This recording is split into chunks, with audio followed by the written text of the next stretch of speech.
খোদা ভীতি আর ইশকে মুস্তাফা, ইলম আমল শুদ্ধির প্রচেষ্টা, শরীয়ত তরিকাতের চিন্তাধারা, এসবের সমষ্টি মদনী মুযাকারা। আলহামদুলিল্লাহি রাব্বিল আলামিন ওয়াসসালাতু ওয়াসসালামু আলা খাতামিন নাবিয়্যিন, আম্মা বা'দু, ফাআউযু বিল্লাহি মিনাশ শাইতানির রাজীম, বিসমিল্লাহির রহমানির রহিম। আসসালাতু ওয়াসসালামু আলাইকা ইয়া রাসূলাল্লাহ ওয়া আলা আলিকা ওয়া আসহাবিকা ইয়া হাবিবাল্লাহ। আসসালাতু ওয়াসসালামু আলাইকা ইয়া নবিয়াল্লাহ ওয়া আলা আলিকা ওয়া আসহাবিকা ইয়া নূরাল্লাহ। হযরত সাইয়্যিদুনা আব্দুল্লাহ ইবনে আমর ইবনুল আস রাদিয়াল্লাহু তাআলা আনহুমা এর ইরশাদ হলো যে নবী পাক সাহিবে লাওলাক সাল্লাল্লাহু আলাইহি ওয়াসাল্লামের প্রতি একবার দুরূদ শরীফ পড়বে, তার প্রতি আল্লাহ পাক ও তার ফেরেশতা 70টি রহমত বর্ষণ করবেন। সাল্লু আলাল হাবিব সাল্লাল্লাহু আলা মুহাম্মদ। পীর সাহেবের নিকট আমার প্রশ্ন হলো, টিকটিকিকে কেন মারতে হয়? অনুগ্রহ করে উত্তর প্রদান করবেন। হাদিস শরীফে এটিকে ফুয়াইসিক বলা হয়েছে, অর্থাৎ ছোট ফাসিক। হাদিস শরীফে বলা হয়েছে যে যদি এটিকে একবারে মারতে পারে তাহলে 100 নেকি, দ্বিতীয়বারে এর চেয়ে কম, তৃতীয়বারে এর চেয়েও কম। মারার ব্যাপারে যেহেতু হাদিস শরীফে আদেশ করা হয়েছে এটাই যথেষ্ট। এর মধ্যে পুনরায় নিজের বুদ্ধি দিয়ে কোনো কিছু বের করতে গেলে ঠিক হবে না, শয়তান ধোকায় ফেলে দিবে। এছাড়া টিকটিকির চেয়ে বড় আরেকটি জাত হলো গিরগিটি। যখন নমরুদ আগুন জ্বালিয়েছিল সাইয়্যিদুনা ইব্রাহিম খলিলুল্লাহ আলাইহিস সালাম কে ভ্রান্ত খোদার অবমাননার কারণে শাস্তি দেওয়ার জন্য, প্রতিশোধ নেয়ার জন্য, তখন এই বহুরূপী গিরগিটি এর মধ্যে ফুঁক দিত, অথচ এর ফুৎকারে কিছুই হতো না। যেমন অনেকে নবীগণের শান কমানোর জন্য বকবক করতে থাকে, তাতে কিছুই আসে যায় না। শান অনেক ঊর্ধ্বে, যার শান আল্লাহ সমুন্নত করেছেন তার বিরুদ্ধে বকবক করলে কি কিছু হবে? তো এই গিরগিটি গোস্তাখির নিয়তে সেই আগুনে ফুঁক দিত। এ কারণেই এর ব্যাপারে শাস্তির কথা এসেছে। এছাড়া হুদহুদের কথা এসেছে, বুলবুলির কথা এসেছে, চড়ুইয়ের কথা এসেছে যে এরা সামান্য পানি নিয়ে আসতো বা ফোঁটা নিয়ে আসতো ঠোঁটে করে, আর সেই আগুনে নিক্ষেপ করত, আর এর মাধ্যমেও আগুন নিভার ছিল না। এত বড় আগুন, কিন্তু রাসূলের প্রতি ভালোবাসা, নবীর প্রতি ভালোবাসার নিদর্শন ছিল এর মধ্যে যে আমাদের সব কিছু রাসূলের জন্য কোরবান। এই ছিল হযরত ইব্রাহিম আলাইহিস সালাম এর প্রতি ভালোবাসা চড়ুই, হুদহুদ ও বুলবুলের। আর গিরগিটি ছিল গোস্তাখে রাসূল। এ ব্যাপারে একটি বর্ণনার মধ্যে এও রয়েছে, অর্থাৎ আপনি তো বিভিন্ন কিতাবের সূত্রে উল্লেখ করেছেন পাখিদের ব্যাপারে। অন্য বর্ণনায় এসেছে যে প্রত্যেক প্রাণী এতে চেষ্টা করেছে যেন কোনোভাবে আগুন নিভে যায়।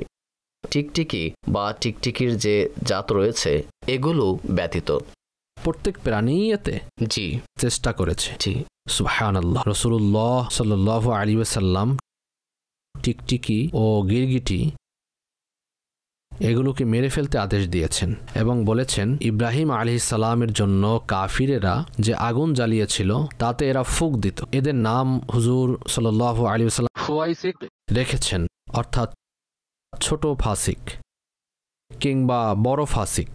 এই অর্থে এই শব্দে উভয় অর্থেরই সম্ভাবনা রয়েছে, অর্থাৎ উভয় অর্থ হতে পারে, ছোট পাপী বলুন অথবা বড় পাপী।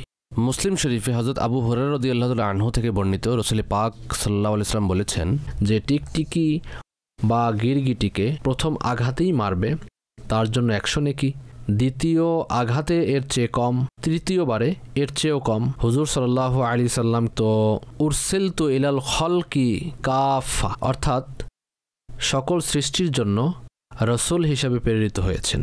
মোদ্দা কথা হলো টিকটিকি প্রাণীটা মানুষের জন্য হিতকর নয়, মেরে ফেলা উচিত। এটা হাদিস শরীফে এসেছে, আমরা মুসলমান, সুতরাং হুজুর বলে দিয়েছেন, আমাদের জন্য এটি শেষ কথা। সাল্লু আলাল হাবিব সাল্লাল্লাহু আলা মুহাম্মদ। নামাজের মধ্যে যদি বারবার ভুল হয় এবং রাকাতের সংখ্যা মনে না থাকে, তাহলে সংখ্যা মনে রাখার জন্য কোন ধরনের পদ্ধতি অবলম্বন করা উচিত? চেষ্টা করতে হবে এবং যখনই ভুলে যাবেন তখন ধীর অনুমান করুন, অর্থাৎ কোন পর্যন্ত আমি এসেছি, কত রাকাত ছিল আর তাতে কি পড়েছি। নামাজে এটি পদ্ধতি। এটা করা যাবে না যে কাউকে পাশে দাঁড় করিয়ে দিলাম আর সে বলবে 3 রাকাত নাকি 2 রাকাত।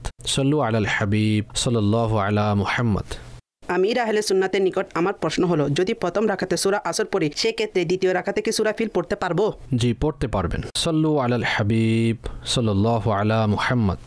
হুজুর, প্রশ্ন হলো, জানাজার নামাজ যদি অ্যাম্বুলেন্সের ভেতরে হয় কিংবা গাড়ির মধ্যে হয়, লাশবাহী যে গাড়িগুলো রয়েছে এর মধ্যে হয়, লাশ গাড়ির ভেতরেই থাকে, সেই ক্ষেত্রে জানাজার নামাজ হয়ে যাবে? ইমামের সামনে থাকলে দৃশ্যমান হোক বা না হোক নামাজ হয়ে যাবে। দৃশ্যমান হোক বা না হোক তাতে সমস্যা নেই। যেমন অ্যাম্বুলেন্স দাঁড়িয়ে আর এর মধ্যে লাশ বিদ্যমান, এদিকে কাতার হয়ে গেল এবং ইমাম সাহেবও বাহিরে দাঁড়িয়ে নামাজ পড়িয়ে দিল, তো হয়ে যাবে। সাল্লু আলাল হাবিব সাল্লাল্লাহু আলা মুহাম্মদ। আমিরে আহলে সুন্নতের নিকট আমার প্রশ্ন হলো, আমরা যে ফ্যাক্টরিতে কাজ করি সেখানে আমাদের স্যালারি থেকে প্রত্যেক মাসে প্রায় 700 থেকে 800 টাকা কেটে রেখে দেয়, আর যখন আমরা রিজাইন দিয়ে চলে আসি তখন এর চেয়ে ডাবল টাকা আমাদের ফিরিয়ে দেয়। এই টাকা আমাদের জন্য জায়েজ হবে কিনা? এই টাকা কি করব? জি, জায়েজ হবে। সাল্লু আলাল হাবিব সাল্লাল্লাহু আলা মুহাম্মদ। হজ করার কারণে কি ব্যক্তিগত সম্পদ বা জীবিকার মধ্যে বরকত আসে? হাদিসে পাকে রয়েছে, হজ্জু তাস্তাগনু, হজ করো ধনী হও, অর্থাৎ সম্পদশালী হও। সন্তানের উপর যদি প্রথমে হজ ফরজ হয়, তাহলে কি সে মা বাবার পূর্বে হজে যেতে পারবে? জি হ্যাঁ, সন্তানের উপরই তো। মাসআলা হলো, সন্তানের উপর হজ ফরজ হয়ে গেলে মা বাবা নিষেধ করলেও তাকে যেতে হবে। কারো উপর হজ ফরজ হলো, সে করেনি, তার জন্য কি শাস্তি রয়েছে? হোক সে ইয়াহুদি হয়ে মরুক অথবা নাসারা হয়ে, অর্থাৎ শঙ্কা রয়েছে, হয়তো তার মৃত্যু ইমানের সাথে নাও হতে পারে। স্ত্রীকে হজ করানো কি স্বামীর উপর কর্তব্য? জি না। অন্ধ ব্যক্তির উপর কি হজ ফরজ হবে? জি না। জীবনে প্রথমবার হজ করা উচিত নাকি উমরা? যার যেমন সামর্থ্য সে তা করবে। এখন টাকার পরিমাণ এমন যা দিয়ে সে উমরাও করতে পারবে, সেক্ষেত্রে হজের ব্যবস্থা কিভাবে করবে? আর যদি হজের ব্যবস্থা হয় আর হজ করে, সেক্ষেত্রে উমরার সুযোগ তো পেয়েই যাবে। যার যেমন সামর্থ্য। কেউ হজ করতে চাইছে, তবে তার উপর ঋণও আছে, এক্ষেত্রে কোনটি উত্তম? এক্ষেত্রে ঋণ পরিশোধ করতে হবে। উত্তমের কি আছে? হজ ফরজই হবে না যদি ঋণের পরিমাণ এতটাই থাকে যে যদি সে ঋণ শোধ করে দেয় তাহলে হজের শর্তসমূহ পাওয়া যাবে না। যাবে কি দিয়ে? টাকাই তো নেই। এক্ষেত্রে উত্তম কি? বরং জরুরি হলো প্রথমে ঋণ শোধ করে দায়মুক্ত হওয়া। হ্যাঁ, অনেক সময় লেনদেন ঘরের মধ্যে হয়েই থাকে, নিজেদের মধ্যে হয়ে থাকে, আর তারাই বলে, আরে ভাই যাও যাও, পরবর্তীতে দিয়ে দিও, এখন হজ করে নাও। সেটা হলো ভিন্ন বিষয়। স্ত্রীর কাছে স্বর্ণালঙ্কার এবং টাকা থাকে, সেই ক্ষেত্রে তার একার উপরে হজ করা আবশ্যক হবে নাকি মাহরামেরও প্রয়োজন হবে? জি হ্যাঁ, এক্ষেত্রে মহিলারা মাহরাম ব্যতীত সফর করতে পারবে না। উদাহরণস্বরূপ, সে বসবাস করে মক্কা মুকাররমায় আর তার কাছে প্রয়োজনীয় পণ্য সামগ্রীও আছে, এমতো অবস্থায় তার জন্য মাহরামের প্রয়োজন নেই, কাজেই হজ করতে পারবে। আর যদি আমাদের দেশ থেকে কেউ হজের জন্য বের হয় তাহলে শরঈ মুসাফির হবে, আর এখানে মাহরাম সফরের জন্য, হজের জন্য নয়। আমাদের অনেকে মনে করে হজের জন্য। ঢাকা থেকে কক্সবাজারও যদি কেউ যায়, যেহেতু এখানে দীর্ঘ দূরত্ব রয়েছে, সুতরাং সে শরঈ মুসাফির হবে।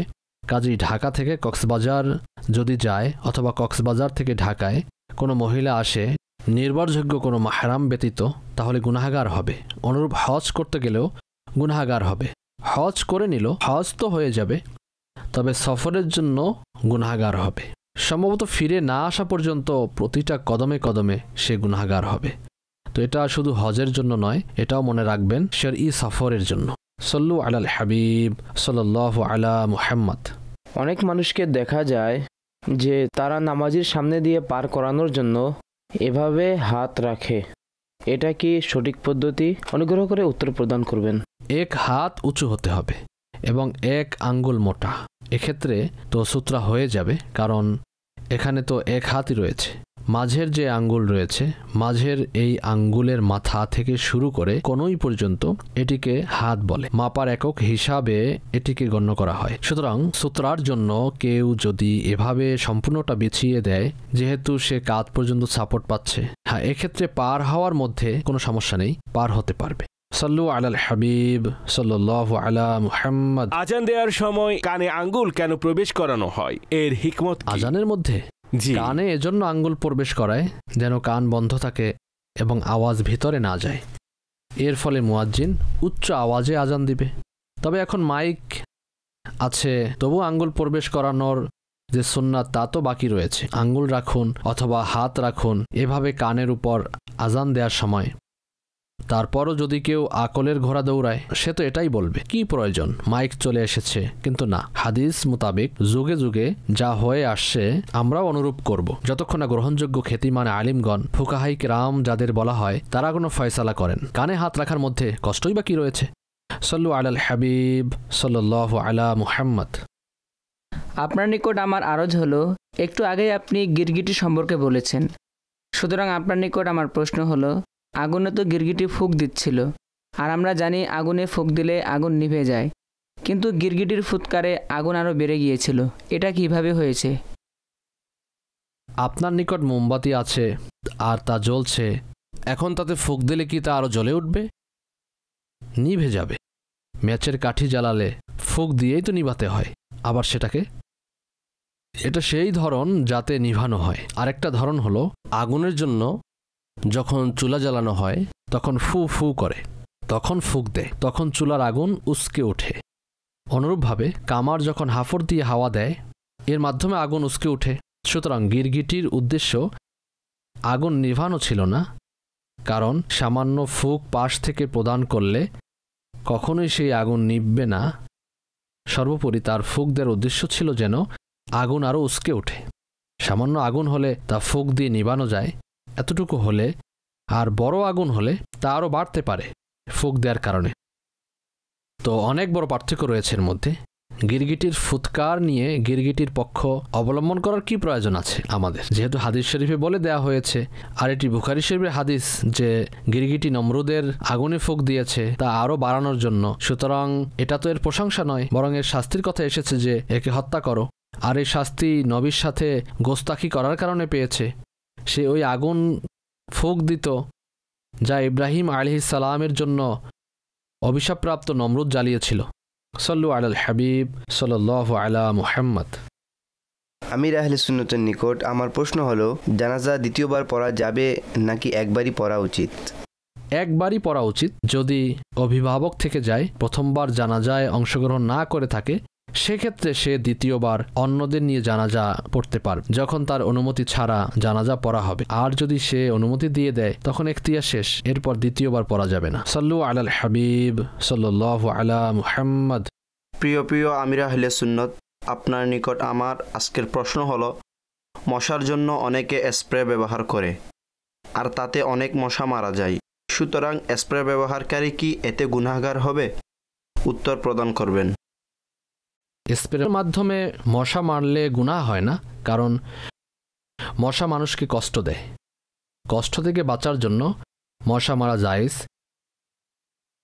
স্প্রের মাধ্যমে মারুক কিংবা অন্য কোনো মাধ্যমে। এখানে যে মশা মারার ব্যাপারে আপনাকে প্রশ্ন করা হলো, আর জবাবে আপনি যা বললেন, মশা নিধনকারী সে স্প্রের মাধ্যমে মারুক বা অন্য কোনো মাধ্যমে, তো প্রত্যেক বৈধ বা অবৈধ পন্থায় কি মশা মারা জায়েজ হবে? উত্তর দেওয়ার সময় আমার মস্তিষ্কে ছিল মশা এভাবেও মারে। তাছাড়া হাতা বিশিষ্ট এক ধরনের ইলেকট্রিক ব্যাট রয়েছে, এর মাধ্যমে মারা হয়। দেয়ালে বসে থাকলে এভাবে চেপে ধরে হাত দিয়ে মারা হয়। সুতরাং যত ধরনের বৈধ পন্থা রয়েছে তার মাধ্যমে মারতে পারবে। সাল্লু আলাল হাবিব সাল্লাল্লাহু আলা মুহাম্মদ। নামাজের পর জানতে পারি কাপড় নাপাক ছিল, সুতরাং নামাজ হবে কি হবে না? আর যদি কাপড়ে প্রস্রাবের চিটা লাগে কিংবা সামান্য নাপাক থাকে, সেক্ষেত্রে কি বিধান হবে?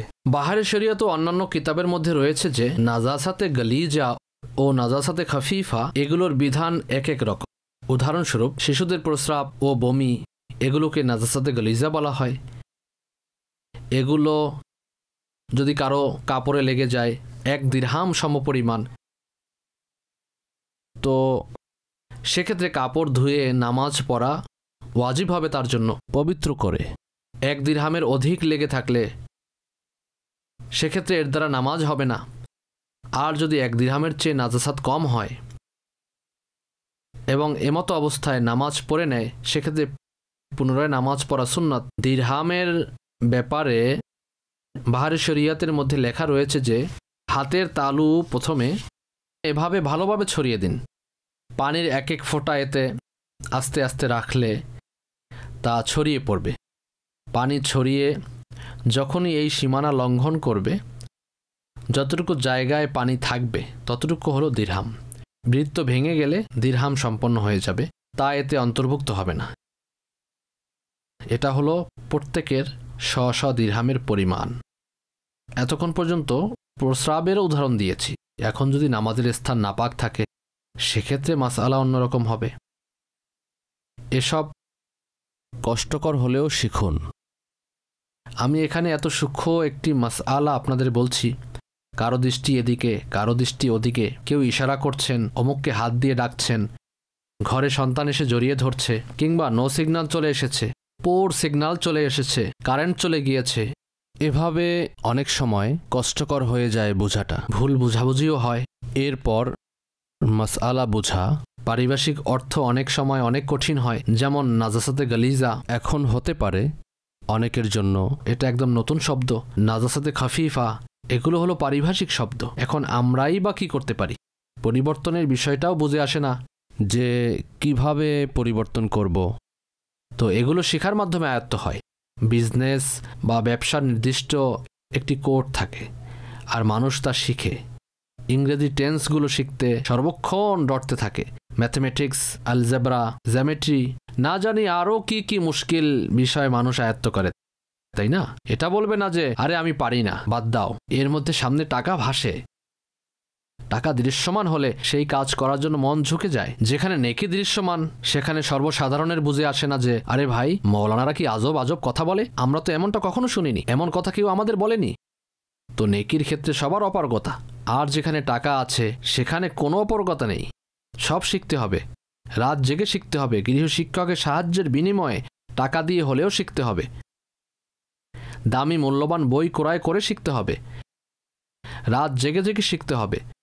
অথচ দিন যদি বিনামূল্যেও শেখানো হয়, টাকা দিয়েও শেখানো হয়, সুবিধা দিয়েও শেখানো হয়, শেখার জন্য কতজন রাজি হবে তা আপনারা জানেন। আমরা আসলে বসবাস করছি একটি সংবেদনশীল যুগের মধ্যে। আগের মানুষ অনেক সফর করত শেখার জন্য, আর শিক্ষকদের নিকট ছাত্রদের দেয়ার মতো এ ধরনের পরিবেশও ছিল না।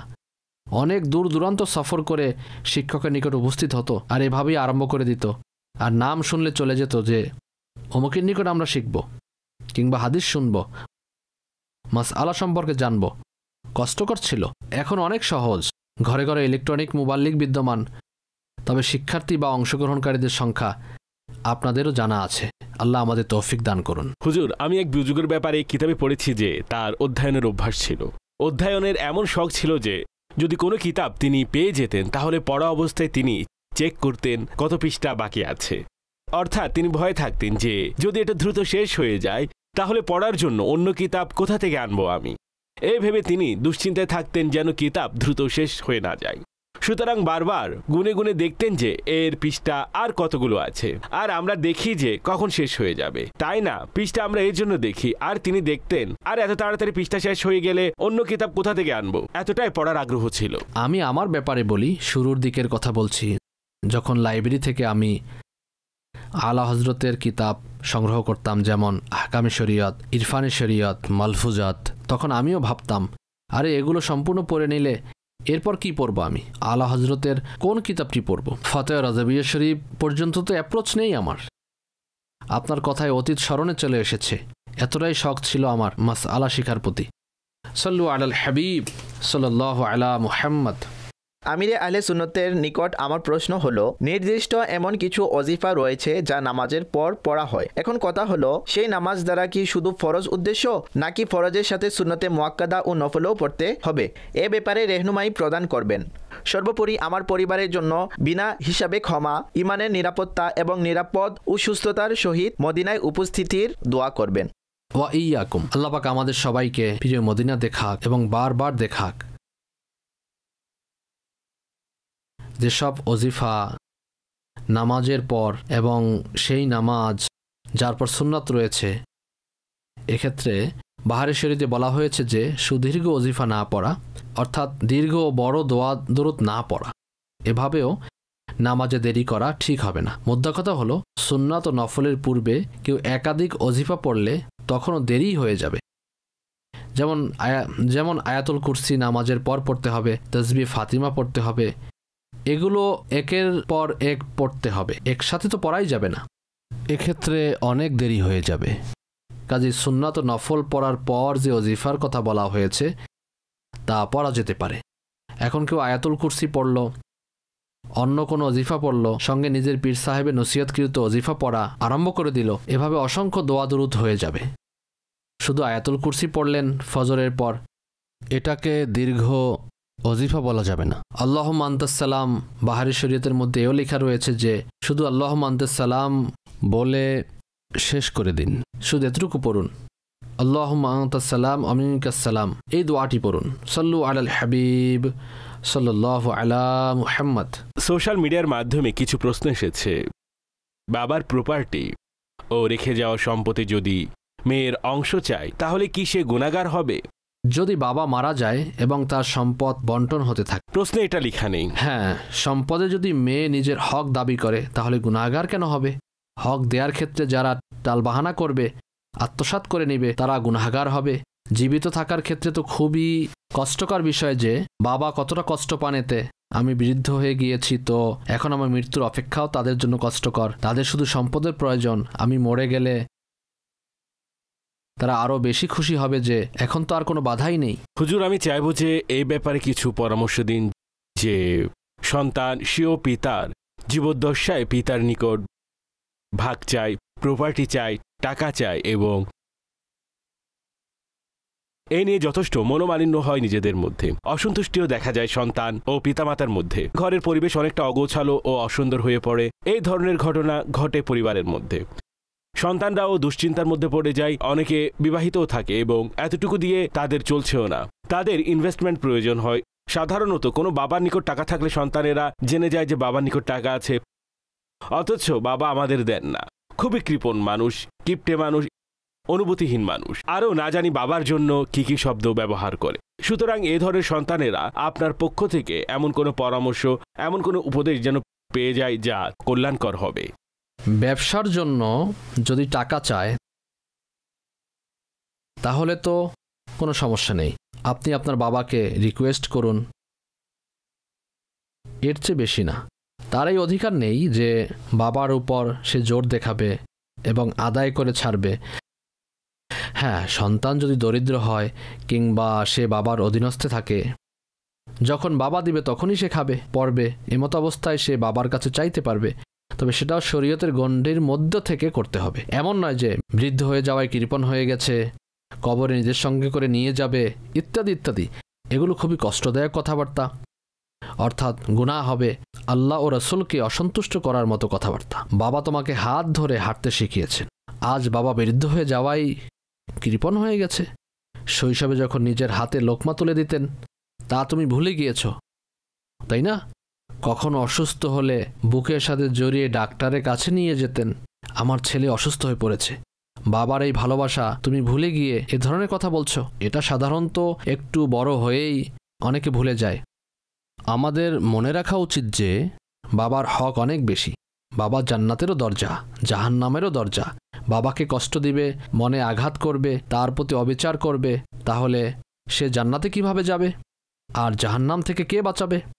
আল্লাহ পাক সবাইকে তৌফিক দান করুন মা বাবাকে সম্মান করার। তো এমনটা কখনোই করবেন না। যদি বড় বড় অট্টালিকার প্রয়োজন হয়, বিশাল ব্যবসায়ী প্রতিষ্ঠানের প্রয়োজন হয়, তাহলে পরিশ্রম করুন, পরিশ্রম করলে সফলতা পাবেন, যদি উদ্দেশ্য সৎ থাকে তাহলে।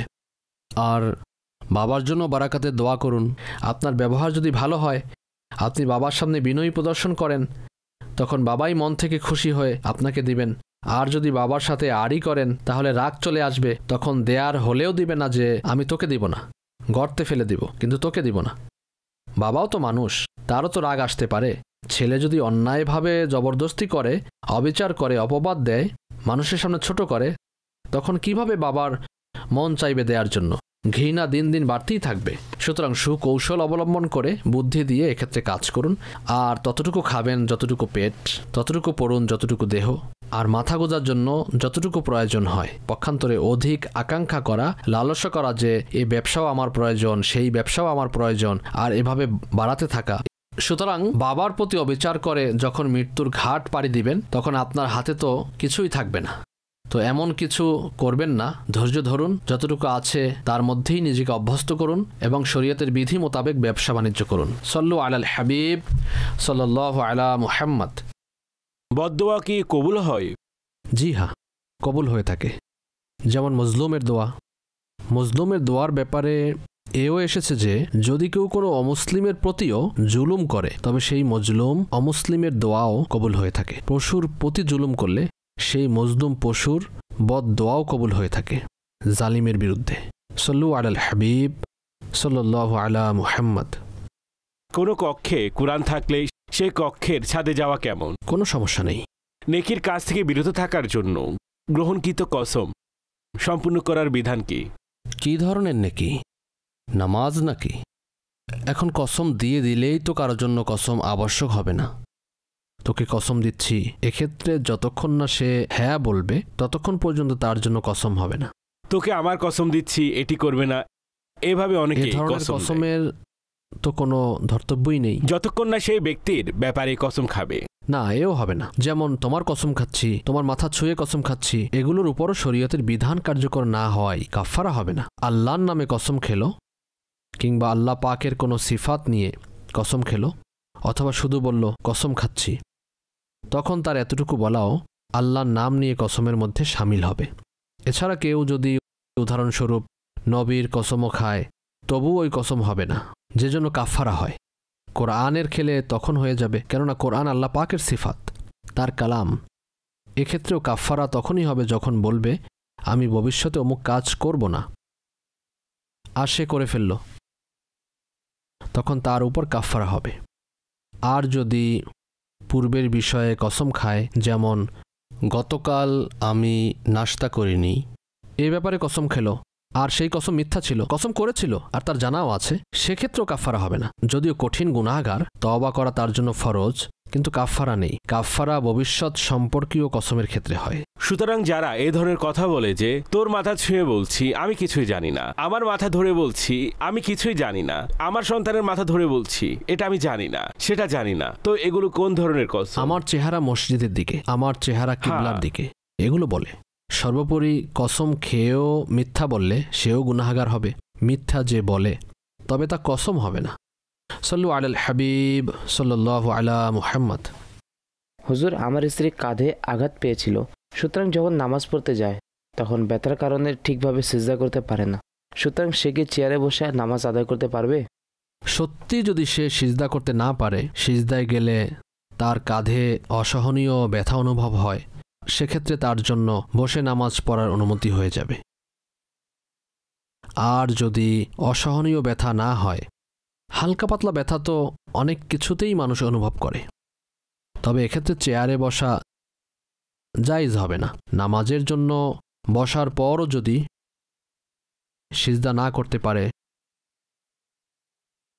সেক্ষেত্রে সে ইশারায়ও নামাজ পড়তে পারবে। আল্লাহ পাক তাকে সুস্থতা দান করুন। রমজান শরীফের বারাকাতে যেন সব কিছু ভালো হয়ে যায়, ঠিক হয়ে যায়, দাঁড়িয়ে দাঁড়িয়ে যেন নামাজ পড়তে পারে, অন্যান্য দিন ও দুনিয়ার কাজ শরীয়তের গণ্ডির মধ্য থেকে যেন করতে পারে। আল্লাহ পাক আপনাকেও ধৈর্য দান করুন। সল্লু আলাল হাবিব সাল্লাল্লাহু আলা মুহাম্মদ।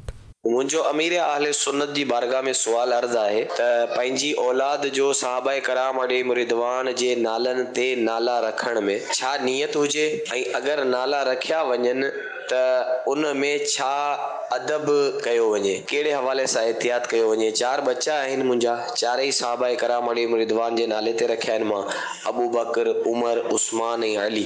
नियत तुझे के जे हज़रत अबू बकर सिद्दीक़ जे नाले ते हज़रत अबू बकर सिद्दीक़ जी बरकतूं हासिल करण लाइ मां मुंहिंजे पुट जो नालो अबू बकर रखां थो रज़ी अल्लाह तआला। हुसूल बरकत जी नियत हुजे कि बरकत हासिल करण लाइ नालो रखां थो ऐं इन्हनि जी मोहबत जे सबबु इन्हनि जी बरकत हासिल करण लाइ, इन्हनि जी बरकत वठण लाइ मुंहिंजे पुट जो नालो अबू बकर रखां थो, या सिद्दीक़ रखां थो, या उमर रखां थो, या उस्मान रखां थो, या अली रखां थो। सल्लू अलल हबीब सल्लल्लाहु अला मुहम्मद। সাধারণত যারা দিনী সভায়, দিনী মজলিসে অথবা দিনকে জানার জন্য ইলমে দিনের মজলিসে আসে, তাদের জন্য পেছন থেকে আসার কি কোনো আদব আছে? তারা কিভাবে আসবে? তারা মনে করে সামনে হয়তো কোথাও 2-1 হাত জায়গা খালি আছে, এমতো অবস্থায় সে কি পেছন থেকে ক্রস করে আসবে, নাকি পেছনে যেখানে খালি আছে সেখানেই বসবে? যেখানে জায়গা পাবে সেখানেই বসতে হবে। সামনে যদি এমন গ্যাপ থাকে যে পার হলে কারো কষ্ট হবে না, অনেক ক্ষেত্রে খালি রাখা হয়, তো এমন কোনো গ্যাপ যদি থেকে থাকে তাহলে যেতে পারবে। অন্যথায় লোকদের ঢেঙিয়ে, কাঁধগুলো সরিয়ে, শরীরে পা দিয়ে, কনুই দিয়ে আঘাত করে যাওয়া কোনোভাবেই ঠিক হবে না। মজলিসের আদবেরও বরখেলাপ। প্রিয় নবী সাল্লাল্লাহু আলাইহি ওয়াসাল্লাম যখন মজলিসে তাশরিফ নিয়ে আসতেন তখন যেখানে জায়গা পেতেন তিনি সেখানেই বসে যেতেন, এটি তার বিনয়ী ছিল। অন্যথায় প্রিয় নবী সাল্লাল্লাহু আলাইহি ওয়াসাল্লামকে কে আটকাতে পারত? বরং কারো শরীরে পা কিংবা হাত লেগে গেলে অথবা টাচ হয়ে গেলে সে নিজের জন্য অনেক বড় সৌভাগ্য মনে করত। এই ক্ষেত্রে কি মুচকি হেসে এসেও সামনে আসতে পারবে না? যদি আলোচনার বিষয় হয় নাজাসাতে গলিজা ও খাফিফা, এক্ষেত্রে যান, সাথে এমন করবেন সে তো হারিয়ে যাবে। খাফিফা ও গলিজাকে একসাথে গুলিয়ে ফেলবে। বুঝবে। একটি উদাহরণ মনের মধ্যে এসেছে আর কি। মজলিসে শরঈ মাসআলা নিয়ে কথা হলে তো খুবই সাবধানে থাকতে হবে। কোথাও যদি আলোচনা হতে থাকে দ্বীনি মাসআলা সম্পর্কে, অথবা নাই হচ্ছে, এমনিতেই মানুষ বসে আছে কোনো কারণে, তখন কাউকে এভাবে সরিয়ে সামনে অগ্রসর হওয়া ঠিক হবে না, এটি বাজে বিষয়। সল্লু আলাল হাবিব সাল্লাল্লাহু আলা মুহাম্মদ। মুসলিম উম্মাহর চতুর্থ খলিফা হযরত মাওলা আলী রাদিয়াল্লাহু তাআলা আনহু শাহাদাতের সংবাদ পূর্বেই কি আল্লাহ পাক সর্বশেষ নবী সাল্লাল্লাহু আলাইহি সাল্লামকে জানিয়ে দিয়েছিলেন? জি হ্যাঁ, পূর্বেই তিনি ইরশাদ করে দিয়েছিলেন, সল্লু আলাল হাবিব সাল্লাল্লাহু আলা মুহাম্মদ। আমিরে আহলে সুন্নতের নিকট আমার প্রশ্ন হলো, সাদা রঙের পোশাক পরিধান করা কি সুন্নতে মুবারকা? সাদা পোশাক অবশ্যই হুজুর সাল্লাল্লাহু আলাইহি ওয়াসাল্লামের সুন্নাত এবং উৎসাহ প্রদান করেছেন। তবে আরও কিছু রং আমাদের প্রিয় নবী সাল্লাল্লাহু আলাইহি ওয়াসাল্লাম ব্যবহার করেছেন। সাদা পোশাক সর্বোত্তম পোশাক, অনুরূপ সাদা কাফনও সর্বোত্তম, ইহরামের ক্ষেত্রেও সাদা উত্তম, এবং হাদিস শরীফে নিজেদের মৃত্যুদের সাদা পোশাকে দাফন দেওয়ার কথা বলা হয়েছে। এছাড়া ইবাদতের ক্ষেত্রেও সাদা পোশাকের কথা বলা হয়েছে। উত্তম হচ্ছে সাদা পোশাক পরিধান করা। তবে রঙিন পোশাকও পরা যাবে, তবে সেই রঙিন যাতে নিষেধাজ্ঞা নেই। যেমন জাফরান দিয়ে রাঙানো কাপড় পুরুষরা পরতে পারবে না। এখন হয়তো জাফরান দিয়ে রাঙানো কাপড় পৃথিবীর কোথাও পাওয়া যাবে না। জাফরান এতটাই দামি, পুরুষদের জন্য নিষেধাজ্ঞা রয়েছে এর মধ্যে। আর এমন রঙও হতে পারবে না যা উজ্জ্বল অর্থাৎ চাকচিক্য না হওয়া, কারণ এটি মহিলাদের পোশাক। মহিলারা চাকচিক্য ও উজ্জ্বল পোশাক পরবে। সল্লু আলাল হাবিব সাল্লাল্লাহু আলা মুহাম্মদ। বোর্ডের ওপর যদি কোনো পবিত্র বাক্য লেখা থাকে এবং সেটির প্রতিচ্ছবি জমিনের উপর প্রতিফলিত হয়, তবে এই ধরনের পবিত্র বাক্যর প্রতিচ্ছবি যা জমিনের উপর প্রতিফলিত হচ্ছে, এর বিধিবিধান নিষেধ কি রয়েছে? জি হ্যাঁ, এর মধ্যে জেনে বুঝে কোনো মুসলমান তো পা রাখবে না। মনোরম সবুজ গম্বুজকে যখন সূর্যের আলো চুম্বন করতে আসে, তখন বাবে জিব্রিলের দিকে যে অংশটুকু রয়েছে, উন্মুক্ত অংশ, আলো প্রতিফলন হয়ে সেখানে পৌঁছায়। এই প্রশ্নটির সাথে এরও কিন্তু মিল রয়েছে। সাধারণ মানুষের তো এ ব্যাপারে কোনো জ্ঞান নেই। আল্লাহ পাক আদব নসিব করুন, তো সেই জায়গা দিয়ে একেবারেই না হাঁটা উচিত। বরং নিজের সামর্থ্য থাকলে এর কোনো সমাধান বের করা উচিত যেন সেই প্রতিচ্ছবি জমিনে না পড়ে। যেমন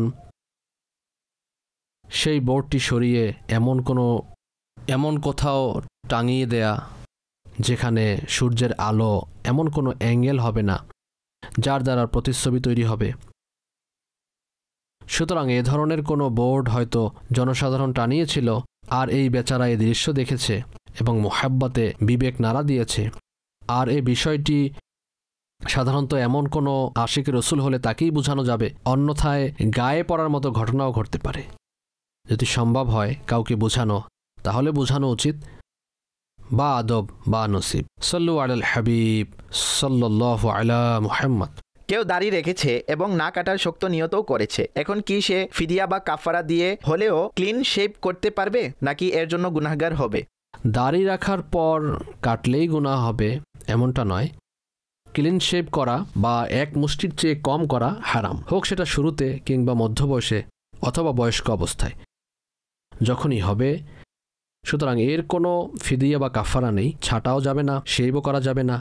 পরিপূর্ণ দাড়ি রাখুন আল্লাহর সন্তুষ্টির জন্য এবং প্রিয় নবী সাল্লাল্লাহু আলাইহি ওয়াসাল্লামের সুন্নাত পালনের জন্য। এছাড়া এটিকে কবরের সঙ্গে নিয়ে যাওয়ার জন্য অত্যন্ত দৃঢ়ভাবে নিয়ত করুন। আপনার চেহারায় রসুলের মুহাব্বতের নিদর্শন, এর কি কাফারা হতে পারে? সমগ্র দুনিয়ার সকল স্বর্ণ মুদ্রা একদিকে আর চেহারায় সজ্জিত একটি দাড়ি আরেক দিকে। সুতরাং কোনো কিছুই মূল্য হতে পারে না এসব জিনিসের। সাল্লু আলাল হাবিব সাল্লাল্লাহু আলা মুহাম্মদ। আমির আহলে সুন্নতের নিকট আমার প্রশ্ন হলো, আমার এক ছোট ভাই আছে যার নাম মোহাম্মদ জব্বার। তাকে আমি জব্বার কিংবা আমাদের বংশের সকলে জব্বার বলে ডাকে। সুতরাং এভাবে জব্বার বলে ডাকা কেমন?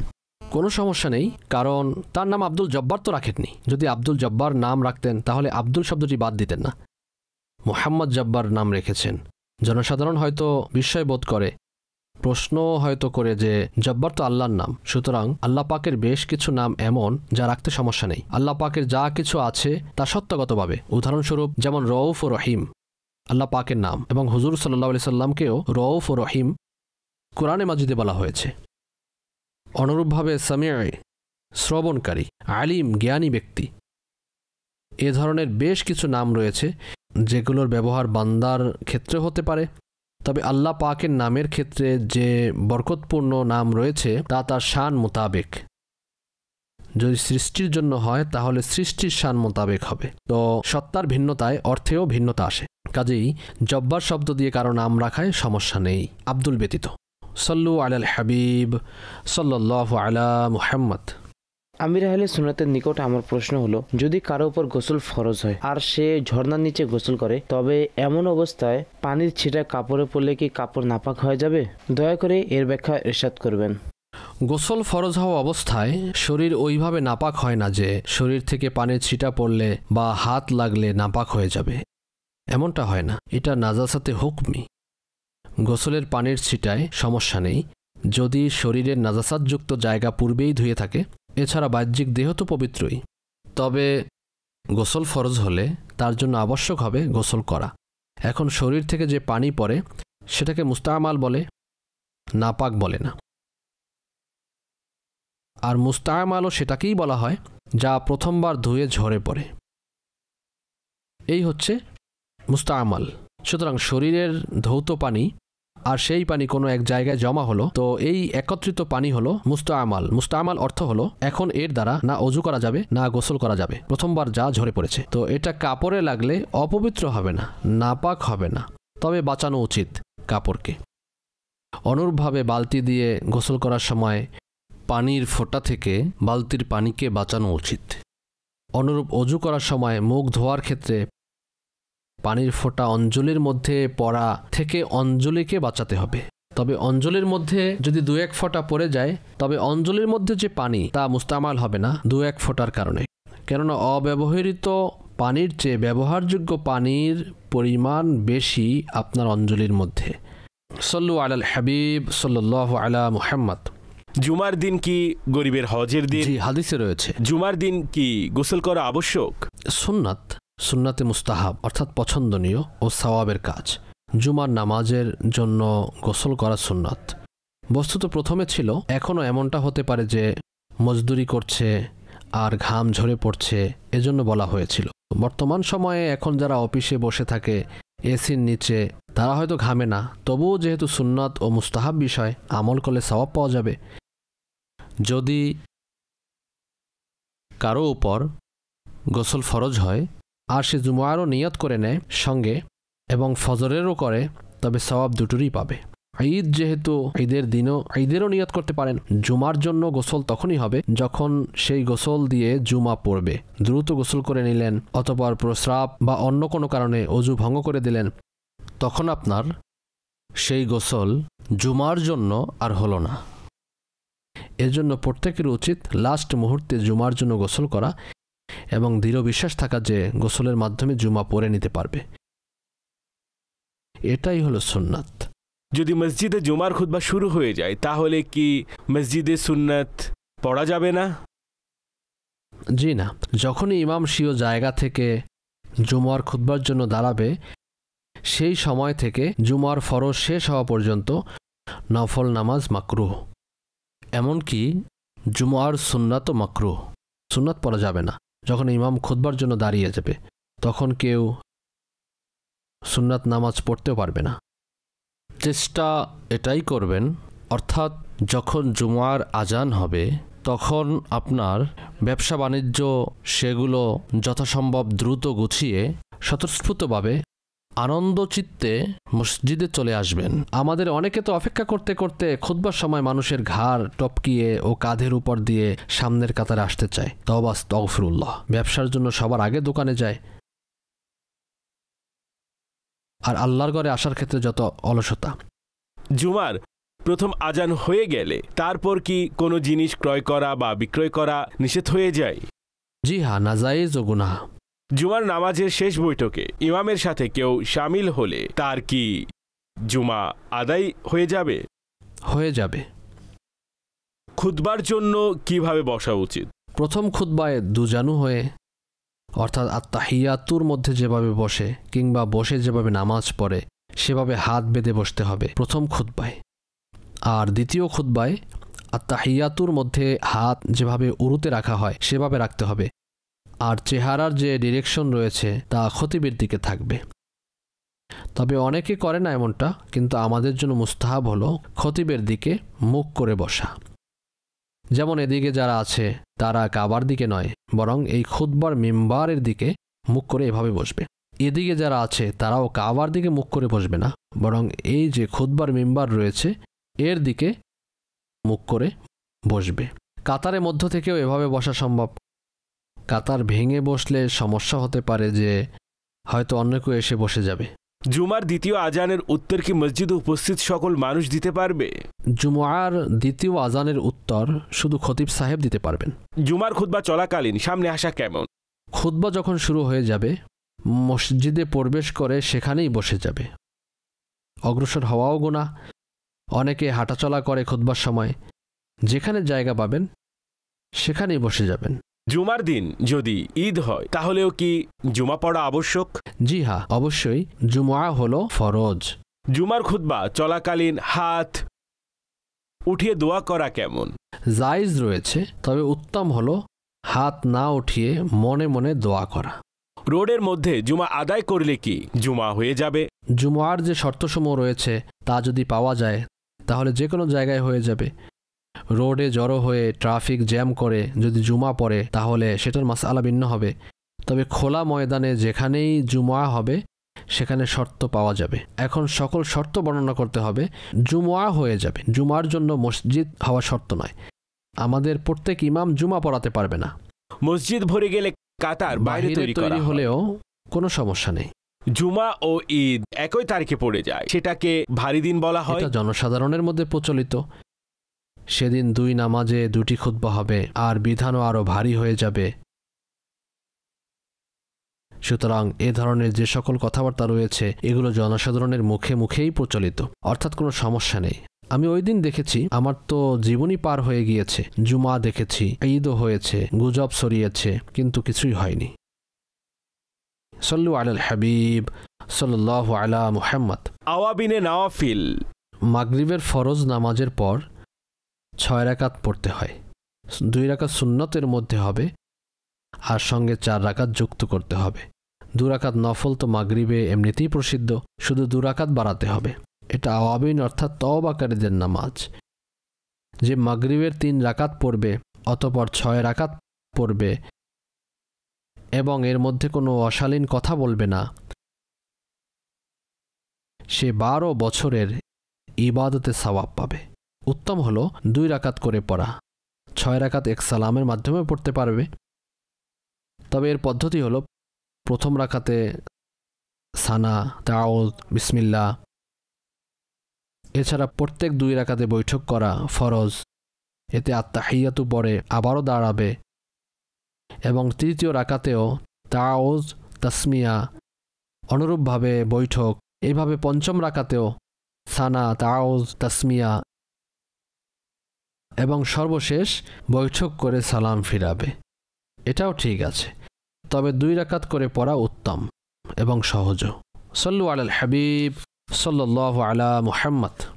खुदा भीति यार इश्क़े मुस्ताफा, इल्मो আমল শুদ্ধির প্রচেষ্টা, শরীয়ত তরিকাতের চিন্তাধারা, এসবের সমষ্টি মদনী মুজাকরা।